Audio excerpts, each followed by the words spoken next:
Sir నమస్కారం sir. నమస్తే అండి. సార్ జార్ఖండ్‌లో మావోయిస్ట్ ఎన్‌కౌంటర్ అయితే జరిగింది సార్. ఒక అగ్రనేత కూడా మృతి చెందినట్టు వార్తలైతే వస్తున్నాయి సార్. మరి వరుసగా మావోయిస్టుల పైన ఎన్‌కౌంటర్‌లు మనం చూస్తూ ఉన్నాం. అంటే ఆపరేషన్ కగర్ పేరుతో ఇదంతా కూడా చేస్తున్నారు. అయితే కొంతకాలం క్రితం, కొన్ని రోజుల క్రితం మనం చూసాం మావోయిస్టులు మేము శాంతి ఒప్పందానికి సిద్ధం అని చెప్పేసి ఒక లేఖ కూడా రిలీజ్ చేశారు. మరి ఒప్పందం వర్కౌట్ అవ్వలేదా? దీనికి గవర్నమెంట్ ఓకే చెప్పలేదా? మరి ఎందుకు మరోసారి ఎన్‌కౌంటర్ జరిగింది? మరి దీనికి సంబంధించి మీరేం చెప్తారు సార్? అంటే పోలీసులు భారీ సైన్యాన్ని అక్కడ మోహరించారు. ఎట్టి పరిస్థితుల్లోనూ అంటే హోంమంత్రి గారు చాలా నిస్సిగ్గుగా ప్రకటించాడు. నక్సల్ ముక్త్ భారత్ అన్నాడు ఆయన చాలా క్లియర్‌గా. అందులో భాగంగానే ఈ ఆపరేషన్ కగారు జరుగుతోంది. వాళ్ళు ఏరివేతే కార్యక్రమం అని చెప్పారు. ఎటువంటి మొహమాటం లేకుండా చెప్పేశారు. చెప్పిన తర్వాత ఈ ప్రెజర్ జనం మీద ఉంది. కనీసం ఒక వెసులుబాటు అయినా దొరుకుతుందేమో అనే ఉద్దేశంతో వాళ్ళు మాట్లాడుతున్నారు. ఏది అటువైపు నుంచి. అయితే వాళ్ళని కనీసంగా ఏ రూపంగానూ వాళ్ళని మిగల్చాలని ప్రభుత్వం అనుకోవడం లేదు. అంటే నిజానికి వాళ్ళు ఓపెన్ అప్ అయ్యి మేము బహిరంగంగా పనిచేస్తామనో లేకపోతే విధానపరమైన ప్రకటన ఏదైనా చేస్తారేమో తెలియదు. ఇది మావోయిస్టులు చేయటానికి సంబంధించి వాళ్ళు సమాజంతోనూ రాజకీయ వ్యవస్థలతోనూ చర్చలు జరుపుతామని చెప్తున్నారు.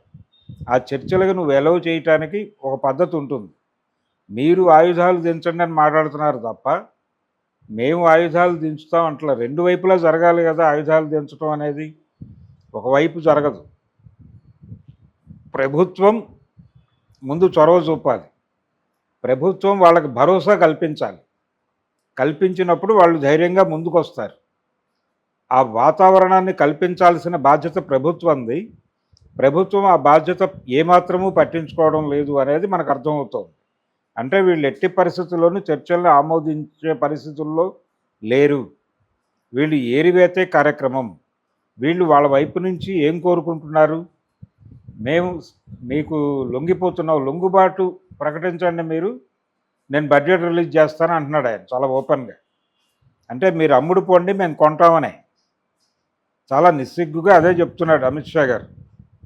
వారు చెప్పిన మాటే రాష్ట్ర ప్రభుత్వాలు ఆమోదించి తీరక తప్పని పరిస్థితి ఉంది. కానీ కొన్ని రాష్ట్ర ప్రభుత్వాలు స్పందిస్తున్నాయి. ఇప్పుడు జార్ఖండ్లో జరిగింది, ఛత్తీస్గఢ్లో ఒక సానుకూల వాతావరణం ప్రభుత్వం నుంచి వచ్చింది. కానీ అది ముందుకు సాగటం లేదు. కారణం కేంద్ర ప్రభుత్వం తాలూకా ప్రభావమే. కేంద్ర ప్రభుత్వం ఈ విషయాన్ని తన పరిధిలోకి తీసేసుకుంది. ఇది మోడీ ప్రభుత్వం తీసుకోవడం కాదు. గతంలో మన్మోహన్ సింగ్ గారు ప్రధానిగా ఉండగా కూడా నక్సల్ ఇష్యూ అనేది కేంద్ర ప్రభుత్వ వ్యవహారంగా మారింది. మార్చటం వెనకాల ప్రోగ్రాం ఏంటంటే వరల్డ్ బ్యాంక్ రాజకీయమే. వరల్డ్ బ్యాంక్ ప్రోగ్రాంలో భాగంగా ఇక్కడ ప్రభుత్వం అనేది కార్పొరేట్లను ఫెసిలిటేట్ చేసే ఏజెన్సీగా మారిపోయాక కార్పొరేట్ల కదలికలకి వాళ్ళ వనరుల సేకరణకి ఎక్కడ ఇబ్బంది కలిగినా దాన్ని సహించే పరిస్థితుల్లో ప్రభుత్వాలు ఉండటం లేదు. అందుకని అడవుల్ని ఇతర ప్రాంతాలని వాళ్ళకి అనుకూలంగా మలుచుకోవడం కోసం ప్రయత్నం చేస్తున్నారు. అందులో భాగంగానే అక్కడ ఉన్నటువంటి ఆదివాసీల్ని లొంగ తీసుకుంటున్నారు. వాళ్ళకి ఏదైనా సమస్య వస్తే ఆర్గ్యూ చేయటానికి లేకపోతే దెబ్బలాడటానికి ఉన్నటువంటి మావోయిస్ట్ పార్టీని నిర్మూలించాలని ప్రయత్నం చేస్తున్నారు. వాళ్ళని కూడా అక్కడి నుంచి బయటకు తీసుకురావడమే ప్రోగ్రాం. తీసుకొచ్చి మీరు సరెండర్ అయిపోతే అని చెప్పి వాళ్ళు ప్యాకేజీ కూడా ప్రకటించారు. మీ తలల మీద ఉన్న వెలలు మీకే ఇచ్చేస్తాం, అలాగే మీ ఫీడింగ్ మేమే చూసుకుంటాం బియ్యంతో సహా, అంటే రేషన్ ఇస్తాం అన్న పద్ధతిలో కూడా చెప్తున్నాడు ఆయన. సరుకులు ఇస్తాం, ఇంకా రకరకాలుగా మీరు చెప్పినటువంటి విలేజ్కి ఈ ఫెసిలిటీస్ కల్పిస్తాం, ఇవన్నీ చెప్తోంది గవర్నమెంట్.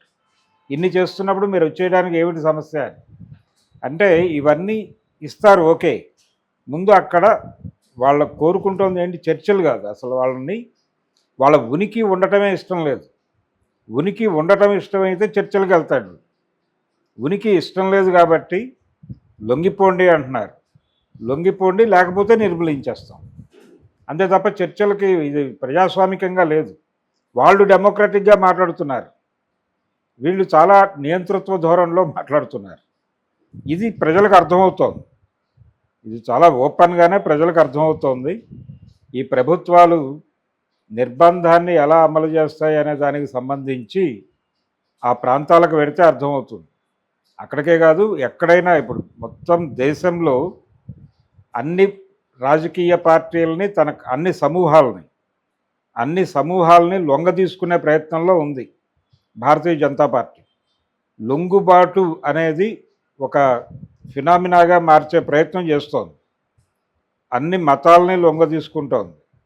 అన్ని మతాలని, అన్ని రాజకీయ అభిప్రాయాలు ఉన్నటువంటి గ్రూపుల్ని అన్నిటినీ లొంగదీసుకునే ప్రయత్నంలో భాగంగా ఇప్పుడు మావోయిస్టు పార్టీని తన కంట్రోల్లో ఉనికి ఉండకూడదు అన్నది వాళ్ళ ఉద్దేశం.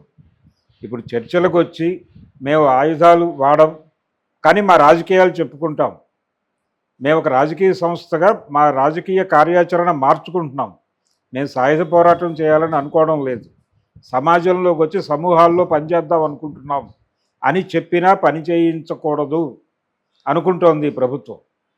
అంటే ఎలో చేసే మూడ్లో లేదు. అది అసలు ఉనికిని కోల్పోమని అడుగుతోంది. ఉనికి ఉండకూడదు. అలా ఎలా కుదురుతుంది? ప్రజలకు సమస్యలు ఉన్నప్పుడు పుడతాయి ఇలాంటివి. ప్రజలకి సమస్యలు లేకపోతే అవే వెళ్ళిపోతాయి, అంతర్ధానం అవుతాయి.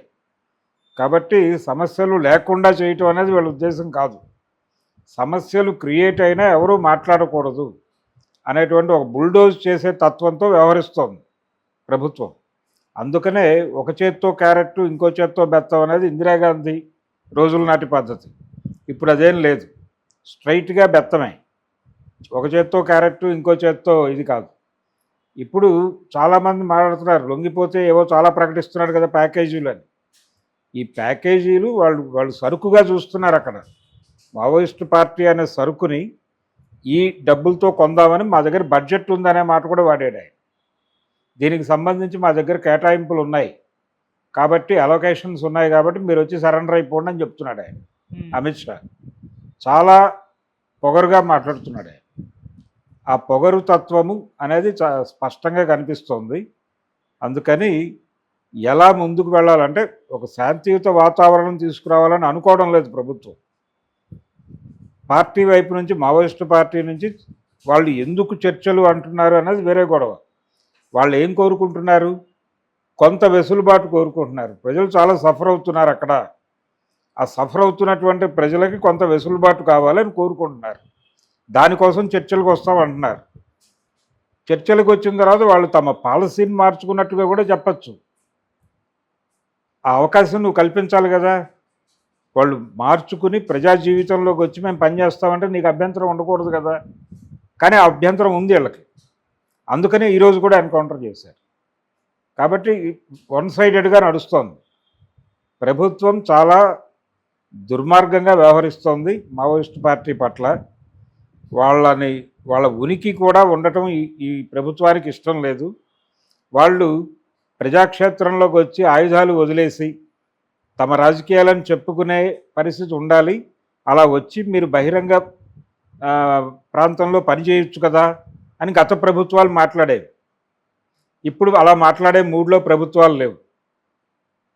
ఉనికి కూడా ఇష్టం లేదు. వీటికి టోటల్గా షట్ డౌన్ చేయండి